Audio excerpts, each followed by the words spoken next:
Hello and welcome to Tech Deals. EVGA SuperNOVA 550 watt 80 plus gold G3 power supply. This thing is a beast of a deal. $69 on the day I recorded this video on Amazon. Link in the description below to both Amazon and Newegg. Check current prices, they change all the time.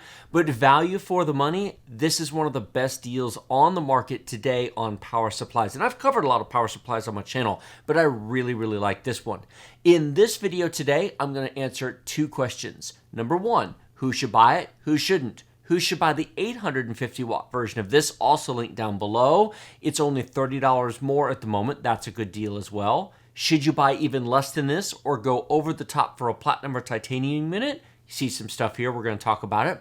And then finally, at the end of this video, I'm going to take it out of the box and show you what goodies you get for your money. Now, let me be absolutely clear. What this video will not be is a detailed test of this power supply in terms of does it do what EVGA says it will do? Does it meet all of the technical specifications? I don't have to do that. Johnny Guru has already done it and gave it a 9.8 out of 10. Excellent power delivery, excellent voltage ripple, excellent over and undercurrent voltage protection, temperature testing. He's done all that already, so I don't have to. That's not what this video is about. This video is about the deal and who should buy it, not whether or not it does what EVGA says it will, which it most certainly does. First up, who should buy this? i7 8700K, Ryzen 7 2700X, GTX 1080 Ti, or Vega 64? This is all you need for a single video card. 16 or 32 gigs of RAM, several SSDs, several hard drives, not a problem. Gonna overclock? Still not a problem. It will do it. In fact, even with a 1080 Ti overclocked to 2 GHz, even with an i7 8700K at 5 GHz, yes, that's a pretty good overclock, you still are going to have a comfortable headroom with this power supply. I have no problem running that level with that type of equipment. Now, if you want to do two video cards, two 1080 Ti's in SLI, get the 850 watt version. It's $30 more, and frankly, that's not a big expense if you're buying another $700 video card. The other reason to buy the 850 watt version if you're only going with a single power supply is efficiency. 80 plus gold means this is 90% power efficient. It's only wasting 10% of the power at 50% load. At 20% and 80% load, it's not that efficient. It's a couple of percentage points less. If you pay a lot for your power delivery, if you pay 30 cents per kilowatt hour, just for example, then the 850 watt version when you're gaming with your single video card will be more power efficient. You'll save yourself a little bit of power. Now, I live in Texas. We pay 10 cents per kilowatt hour. It's not that big a deal, maybe to the planet, but in terms of the power bill, it's not worth the extra savings for the cost for the extra $30. It'd take years and years and years of full-time use to make up a 2% power efficient difference. But if you pay more, or you want to help the planet, it might be worth it.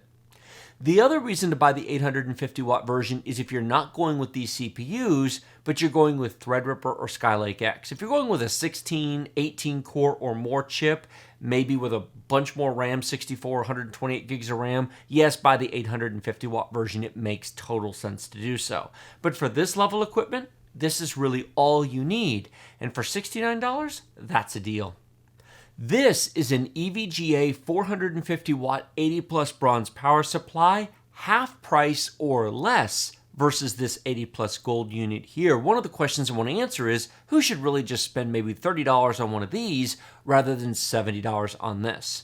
Not for this hardware. For this hardware, you should be buying this unit. But if you're going with something like a Ryzen 5 2400G APU system or a Ryzen 5 2600 and maybe putting in a GTX 1060 or GTX 1070, this is actually all you need. This is more power efficient, it's modular, it has some nice features, much longer warranty, 7 years versus 3 years, but this is all you need for $30 or less at times on sale.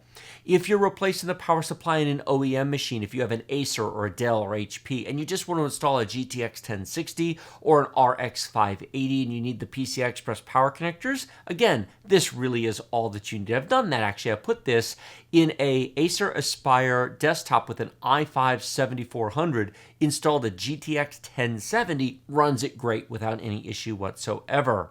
Likewise, if you're building a new i5 8400, which I really don't recommend. A Ryzen 5 2600 is a better deal in my opinion, but an i5 8400 would be fine as well.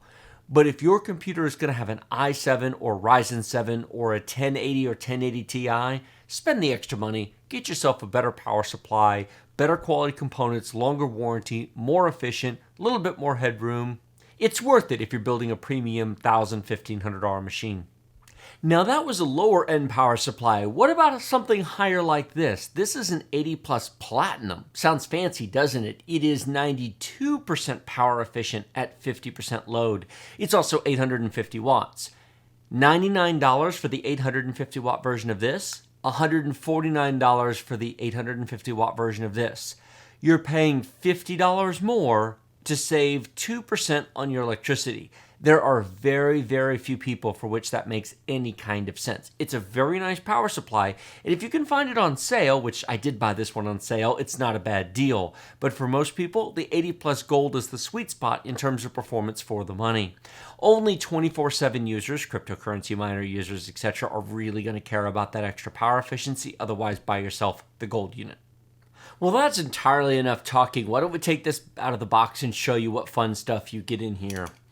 Opening these things is always fun. I am interested in your feedback as to whether or not you want to keep watching the unboxing parts. Really, it's the analysis, which is why I put it at the beginning. Some people have asked, why don't you unbox it first and then talk about it? I am under the impression that most people want the analysis and comparison more than they want to see the unboxing. At this point, if you don't care about the unboxing, go click the link, check out the current prices if it's for you or one of the other options I showed you.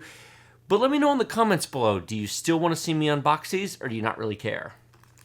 The larger channels don't seem to do unboxings anymore. If you look at, for example, Linus Tech Tips from years ago, he used to do unboxings in the parking lot of his old employer, NCIX. I remember watching, he unboxed with a knife or a cutter or something in a parking lot, an old AMD CPU. I think it was an Athlon, maybe it was an Athlon XP. I forget which. I think it was a pre-64, but I could be wrong. It was an old CPU. It was a handheld mini cam. It's weird. If you go back and watch the older videos, yeah. Oh, this is very nice. I have not opened up one of these new G3s yet. Quality products, quality packaging. The 450 watt for $30 that I showed you just a few minutes ago, when you take it out of the box, it's in a bubble envelope in a plastic bag. There's nothing fancy about the packaging in there. This is really nice. We have a manual with specs and cable information. In past unboxing videos, I would take every cable out, hold them up, and show them to you, but instead, I'm just going to read you what cables it comes with.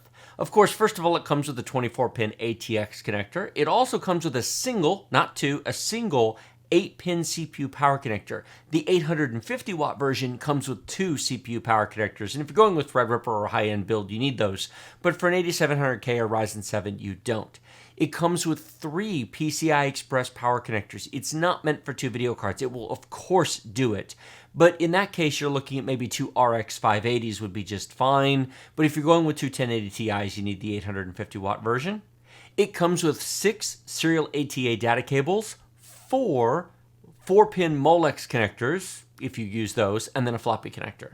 This is really nice. This is a bag to hold the modular cables when you're not using them. Because it's fully modular, stick the extra cables you're not using. It's got EVGA printed on it. It's nice they include that or you'd lose all the cables. Cables, it has them.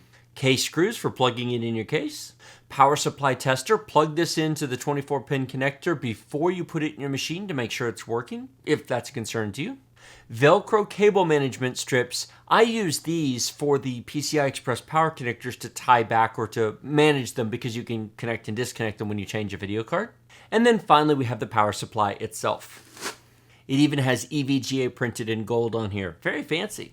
By the way, for those of you curious, Superflower is actually the OEM of this power supply. Superflower is one of the biggest, highest-end power supply makers in the world. Many people don't realize this, but Corsair, Cooler Master, EVGA, etc. don't actually make power supplies.